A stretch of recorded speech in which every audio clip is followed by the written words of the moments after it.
महिन्यामध्ये झालेल्या पावसामुळे उत्तर सोलापूर भागामध्ये शेतीचं प्रचंड नुकसान झालंय।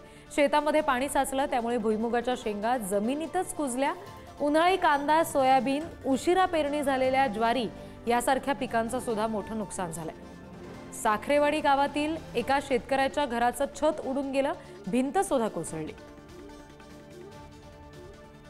गेल्या 10-12 दिवसापासून पावसामुळे कधी नाही ती पाऊस आहे। मी तर बघितलाय, जुने आता 60-65 वर्षाचे लोक सुद्धा सांगतात की आम्ही बघितला नाही पाऊस कधीच।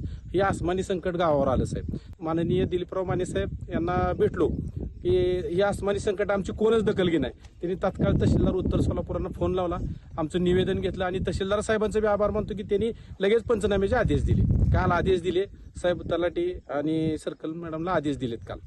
किती मोठं हे नुकसान आहे, किती साहेब ही कोटी रुपयात नुकसान आहे साहेब।